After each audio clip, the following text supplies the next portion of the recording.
Hello and welcome to the CNBC-TV18 special. I'm Shereen. Bhan. India's growing internet economy roars towards $1 trillion by 2030. That's the roaring headline that's coming in from the Google Temasek Bain report.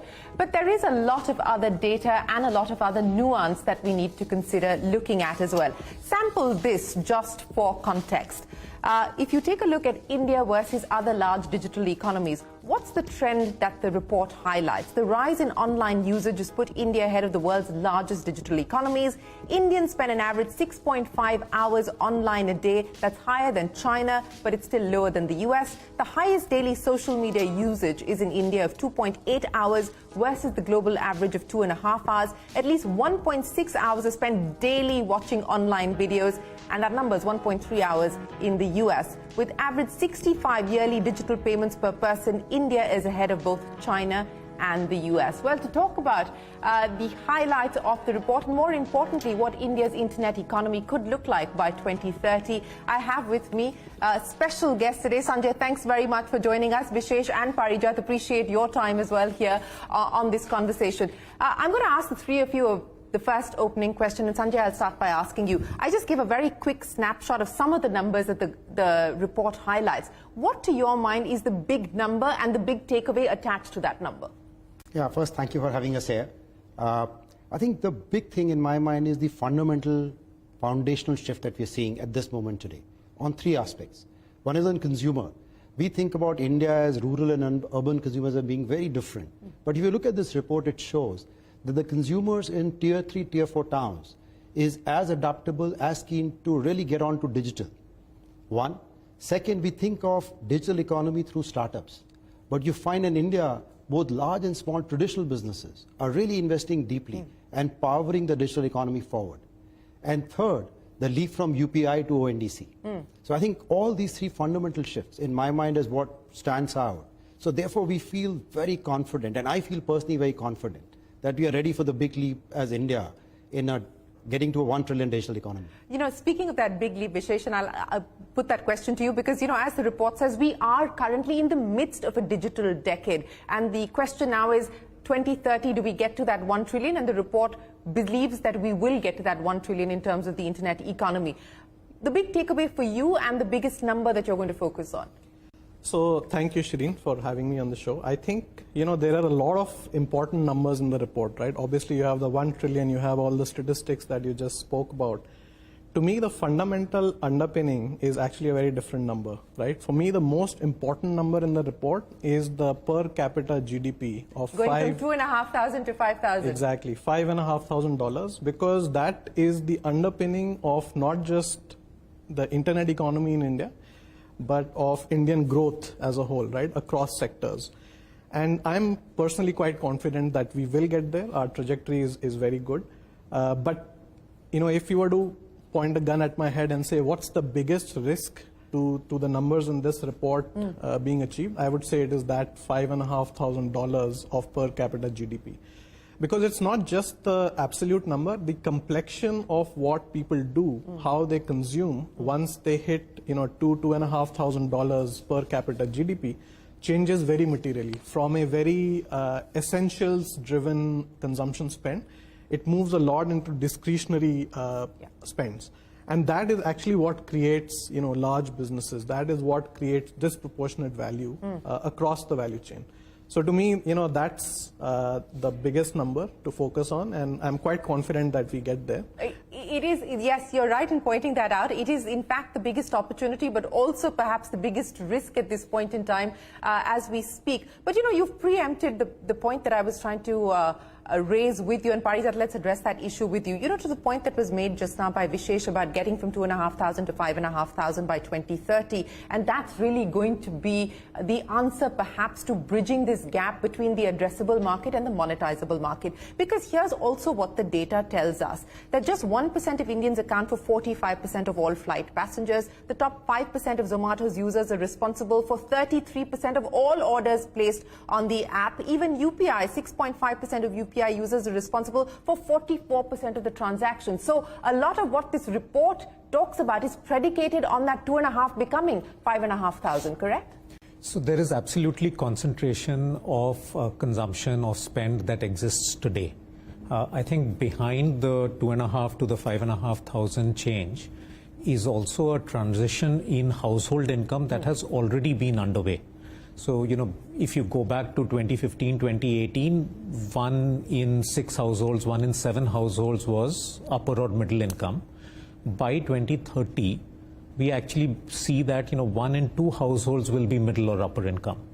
So yes, there will be a dispersion around that 5,500 number, but there will be many more, 200 million households, which will actually be in that category, which can, to Vishesh's point earlier, which can have a bigger consumption basket, which can afford to pay a premium, and which will actually, just engage in purchasing newer categories more frequently than they've done so far.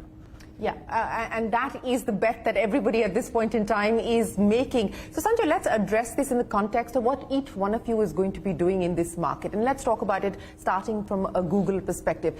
In 2020, Sundar had laid out in the context of the Google Digitization Fund 4 priorities for the Indian market. Language, of course, was one of them. And I want to understand from you, in context of those priorities and linking them to what this report is highlighting in terms of opportunities, what does the road ahead look like? So I think, as you said, Sundar had talked about a vision for the future. And one of the big things he said at that time is that when you solve for India, you solve for the world. And really making India the innovation hub for Google. And fundamentally there, the big opportunity lies in enabling this billion Indians to interact and leverage the power of internet. So I think moving internet, and that's the effort that Google has been on for the last 5 to 7 years, to move from an English language internet to an Indian language internet. To me, that's the biggest focus area for Google in India, to enable these Indians to leverage the power of internet. Yeah, moving to an Indian language internet is going to, of course, be crucial as well. And I want to now address that, linking it to the kinds of investments that we can expect Google to make through the digitization fund as well as your equity growth fund. What kind of opportunities do you believe that you wish to bet on in light of what the report is telling you? So I think, one, this report says that India is going to be a story across both so-called urban, but really the Bharat, which is really going to unleash. So one investment, as I said, is around language. But I think the more important thing is that this is going to provide an opportunity for us to both serve consumers and customers at scale by using the power of technology. At Google, we believe we are the catalyst for digital transformation. So really our investment in going in and enabling fundamental technology, be it leveraging Android to make the smartphone affordable, be it into technology to enable companies, whether startups or traditional companies, to leverage the power of India or Google technology. And to those effects, the big changes we are making is investing in people capability in India. So we have grown our people capability in India for close to around 5-6x in the last 3 years. And we believe it's going to continue to invest significantly more by ensuring that we make India the innovation hub for Google. Okay, innovation hub for Google. Parijat, I just want to pick up on this Bharat aspect, because again, this is one of those things that everybody talks about, the Bharat opportunity. What is the report telling you? Each one of you said that, look, the consumer in tier 2, tier 3 cities is now equally adaptable. Their paying capacity may be different, but they also want to move towards digital platforms. They also want to enjoy the convenience that these digital platforms allow for. But, as we look at Bharat, and it cannot be a sort of one-size-fits-all solution or a homogeneous sort of conglomerate. What are the things that we need to be mindful of? Great. No, that's a great question. And absolutely, it is not one homogeneous market. So I think there are a few aspects that companies will need to be very thoughtful about. The first, I think, is just in terms of understanding the geographical preferences, the geographical, whether it's language, whether it's voice, whether it's, preference for brands of a particular kind, etc. So one is just understanding that at a very, granular level. The second is in terms of just rewiring their own organizations to be able to tap into this opportunity, not only to unlock the revenue, as you're saying, but to unlock this revenue in a more sustainable manner.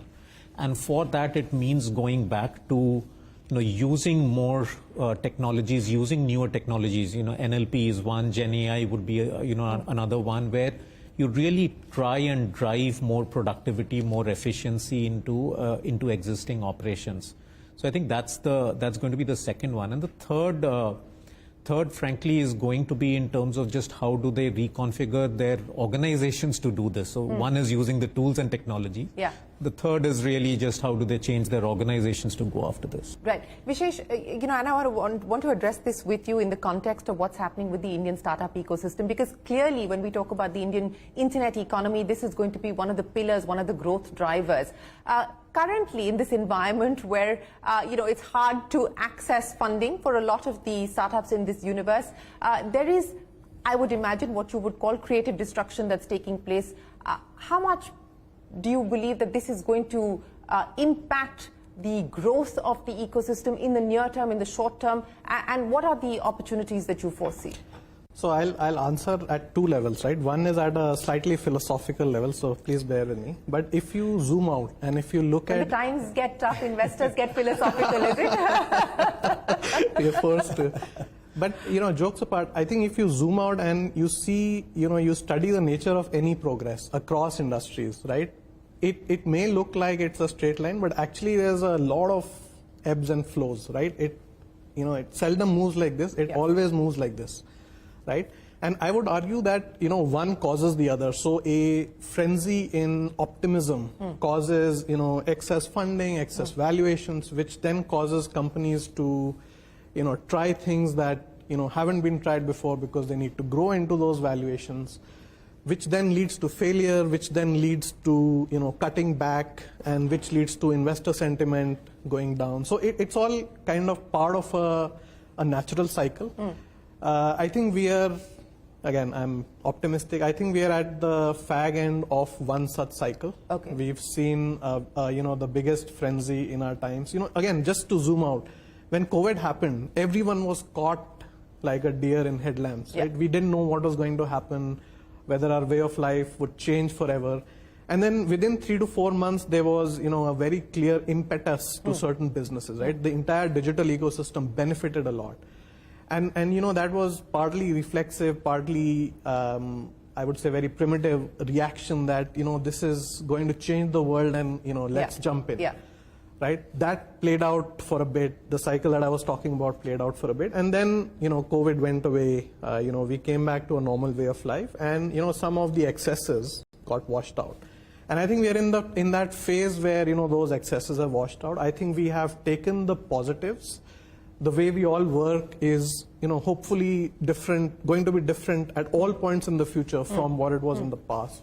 The way we consume, the way we engage, all of that is going to be different. Right. So again, I think this was, the lens that I wanted to take, that, we are in tough times. But I think, this creative destruction always helps in creating more sustainable companies, in creating more eternal companies, if you will. Right. Now, coming to the second level, which is, very tactical, across our portfolio, across the ecosystem, we are seeing a lot of M&A opportunities. So, the strong players are acquiring the weak. There are mergers happening because, there are efficiencies. You can acquire customers, better if you're together versus fighting each other. And again, that is part of the cycle, right? It's part of the creative destruction process. We are seeing that happen, and we are, in fact, actively encouraging it because that leads to better outcomes for the ecosystem as a whole.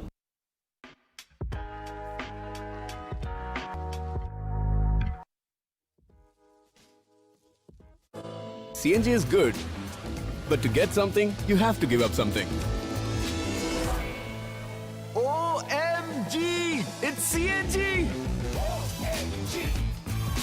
Big boot, big appeal, big... जिनकी कर देयता TDS TCS कटने के बाद 10,000 या उससे अधिक है, वो 15 जून 2023 तक अपने एडवांस टैक्स की किश्त अदा करें। प्रत्येक आयकर दाता एक राष्ट्र निर्माता।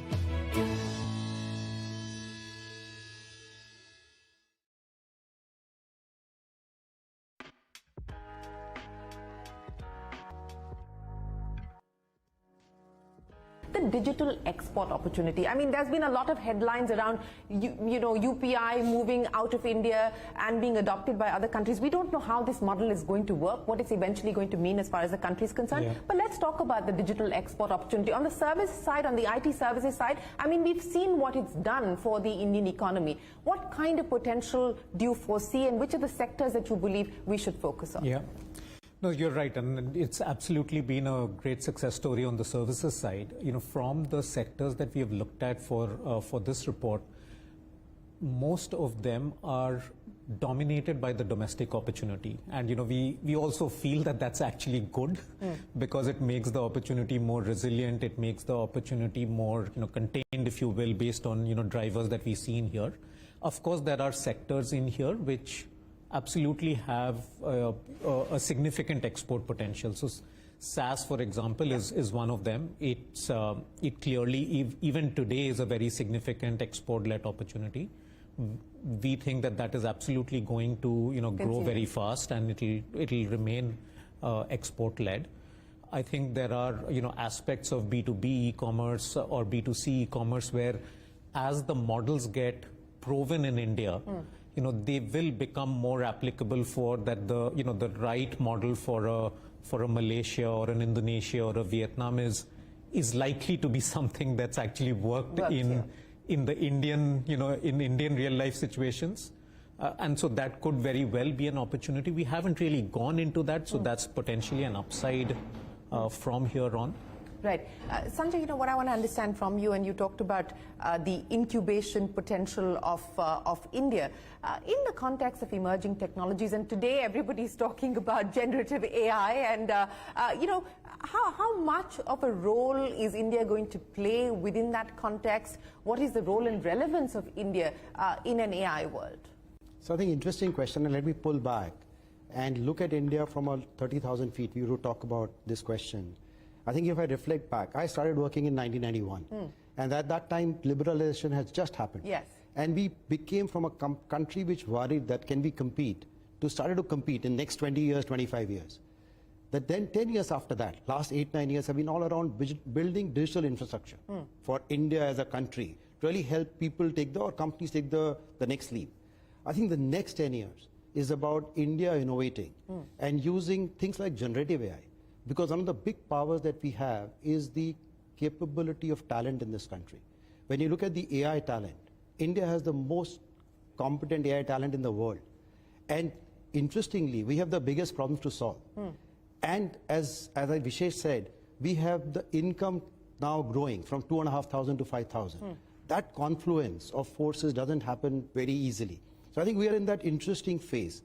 And I do think using the power of technology like AI, I think the movement will be from India becoming what it is today to from an innovation point of view, a Bharat Nirbhar Vishwa is where I would say we are poised to leap in the next 10 years time. Okay, that's an interesting phrase, Bharat Nirbhar Vishwa. So it's not Atma Nirbhar Bharat, but you're saying that the world is going to be dependent on India in an AI decade or era. AI era. Okay, why are you so confident of that? I think just the factors that I talked about. Look at the young population of this country, willing to experiment. In which country in the world, in 5 years, you move from 0% digital payment to 40% digital payment, the highest in the world.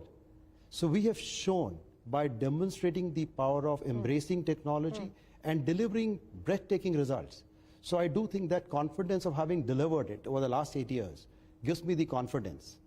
And the fact that we are now, consumer economy is opening up. These two powers coming together. So how Bharat Nirbhar will Bad be? I mean, what are the odds on that? Correct. It's like, I think, or Indian language-led generative AI. That's where the power will unleash. How do we use the power of this technology to help every Indian, be it in a small town or a village, is where we'll really unleash the power. Vishesh, let's put your money where your mouth is, right? Okay, so you believe that this is a great story. It's a story that, has a lot of headroom for growth. Temasek has been investing, about $1 billion plus in India over the past 5-6 years now. About 5% of your global, almost $300 billion portfolio is your India portfolio. So what are the kind of bets that you are going to make, given what you believe, given the thesis that has been laid down today?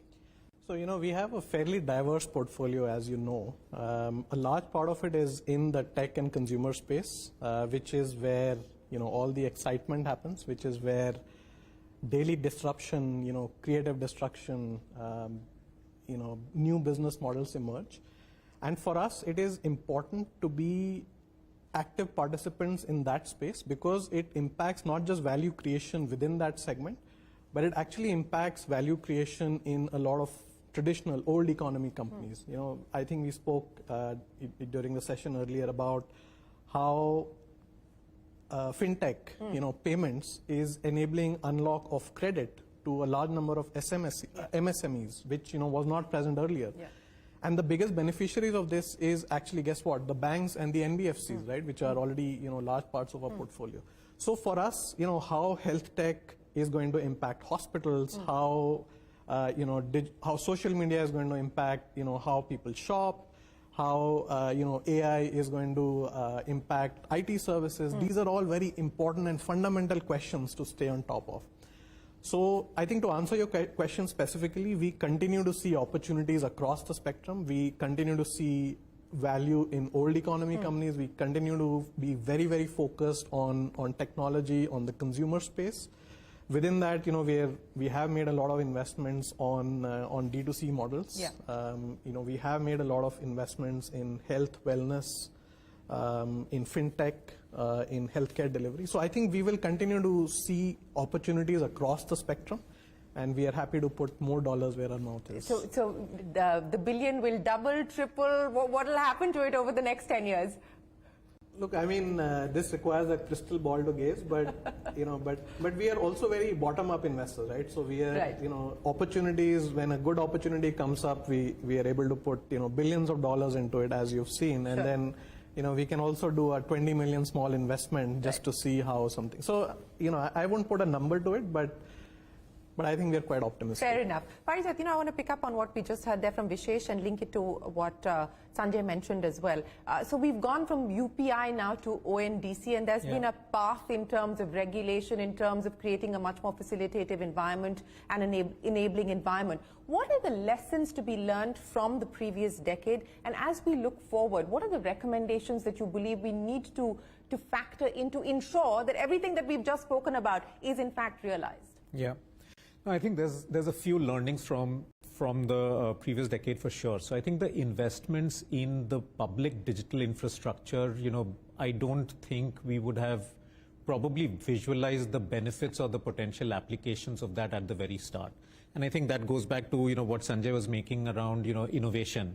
And the innovation builds on itself. You build something, somebody else comes and builds on top of the public infrastructure. There's a new application, and so on. So I think that there is a positive virtuous cycle of that innovation, which we are absolutely going to see, and we need to continue to, as you said, make sure that there is a enabling regulatory environment to that.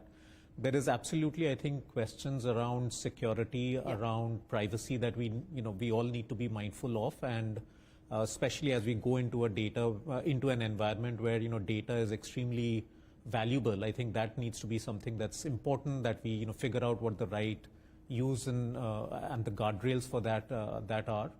I think there's also an element around just making sure that, and we've come a long way around how do we make sure that this digital opportunity is inclusive. It's available to to the broader the citizens of this country, and not just remains a part of the first few 100 million in the metros. So I think those are some of the elements that we absolutely, as stakeholders, as involved stakeholders, need to make sure we ensure. We've talked about the opportunities as well as the headroom for growth, but in terms of risks, and some of the risks were articulated there, some are of course on the regulatory side, but others including things like data protection, cyber security, cyber crime, and we're seeing a sharp move up as we move into a digital economy on that front as well. Your thoughts on that and what you believe needs to be done? Yeah, I think it's a really good point that you make. Innovation is core to this industry's growth, but we also need to realize that fundamentally digital has become core to our existence. Doesn't matter whether we are sitting in an urban city or in a rural village. And if 1 billion Indians are putting their trust on internet, we need to be ensuring that this is responsible. But more importantly, we keep every Indian safe.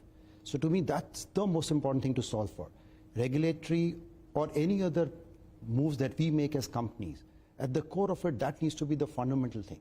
We enable innovation, but innovation alone is not enough. So I think it needs to work in tandem with safety. And safety could be cyber safety, privacy, data. It could be how to ensure that people have the trust to continue to invest their time and energy and resources into internet. And as Google, we believe that is the really important thing. When we think about India, our mission in India is to make internet helpful.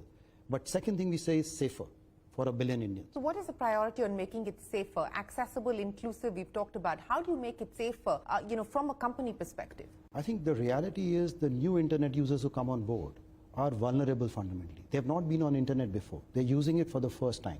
They're using it to do transactions, put their money in. So ensuring that everybody who puts their money in, whether buying something or transacting or putting their data, that's kept safe. So enabling our products and platforms to keep the data safe, ensuring that the data is not misused, even by mistake by someone else, ensuring that people get to understand that what they're doing and enabling them to learn. And finally, ensuring that what is also happening is that as internet takes root, there are bad forces at play. There are people who are trying to misuse data or misuse information to take money off it. Yeah. And that's a very high ROI for bad actors. Keeping them in check is extremely important. So as at Google and I think as internet players, we need to really invest time and energy in solving for it. And that's what we are doing at Google very, very deeply. Final questions, Vishesh, I'll start by asking you, you've made a lot of projections in this report on what is likely to happen as far as B2C is concerned, B2B, D2C, and so on and so forth. Of that list of verticals and growth, what do you feel most confident about? That's a good question. I think I feel confident about the overall number, about the 1 trillion. Whether we get there in 2030 or we get there sooner or we get there later, is subject to a lot of other factors. I think, we did a fairly exhaustive investor survey. The sectors that stood out most were SaaS, which I believe is going to be a huge opportunity with all the changes happening in generative AI, in all the talent development happening in the country. So I'm quite optimistic about that. I think B2C and B2B e-commerce will remain the largest part of the pie. So clearly a big focus area for all investors, and especially with the consumption unlock that's going to happen. And then fintech as the enabler that that allows for a lot of these things to start getting the virtuous cycle underway. That's the big takeaway, right? B2C e-commerce is the disproportionate share One is that's the big takeaway in terms of the B2C e-commerce being a very significant contributor to the overall number. And I think what Vishesh was saying in terms of the smart money is actually saying these four sectors are going to be the more stable ones, or where you can be more confident. I think it's also helpful that some of these are also already more established. So while there are others which are still on the cusp of taking off, or models are being tried out, in here I think we have a few years of what's worked, what's not worked, what are the learnings from there. I think that's already come in these four sectors. So consensus, 1 trillion internet economy by 2030. The three of you are sticking your neck out on this one. So I would just add on to that, to be honest. I'm an optimist, and I'm a deep believer of idea of India. And I feel this is our moment as India. The question in my mind is, do we get to $1 trillion by 2030 or earlier? Or earlier. Well, that's a great note to end this conversation on. Sanjay, Vishesh and Parijat, many thanks for joining us here on the CNBC-TV18 special, and for taking us through some of the takeaways and insights based on the data that the Google Bain Temasek report has unveiled. On that note, it is time for us to say goodbye. Thanks very much for watching. Do stay tuned. The news continues here on CNBC-TV18.